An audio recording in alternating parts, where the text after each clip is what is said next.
Ngayong araw guys, magluluto tayo ng isa sa pinakapaborito ng mga kalalakihan. Pati na rin yung may pusong lalaki pero babae. Walang iba kundi ang tahong, baw. Nilinis ko muna yan ng maigi yung may buhok, ginupitan ko at pinawaks ko na rin para siguradong walang amoy pag kinain natin. Nice! Pagkatapos niyan, pinainit ko na yung kawali na kasing edad ko. Sabay nilagyan ko na rin ng pampadulas.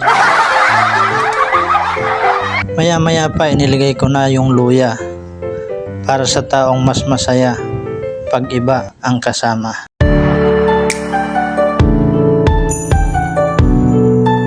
Uy, sana all! At maglalagay din tayo ng kamatis nang sabi ng iba, pampakinis ng kutis. Pero para sa akin, ito ay pantanggal ng inis. Inintay ko lang matanggal yung inis ko. At inilagay ko na yung bagong wax na tahong, maapdi pa. Sabi nga sa Bicol, malanit-lanit pa.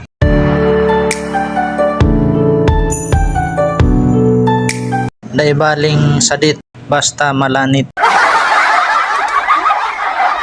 At dahil nga sa inis mga insan, nakalimutan ko ng lagyan ng Sprite. Ang Sprite na mas sweet pa sa ex mo.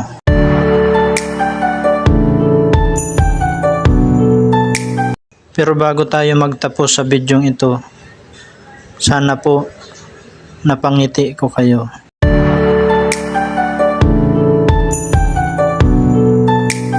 Kaya kung napatawa man kita, pahingi naman ng isang like at share.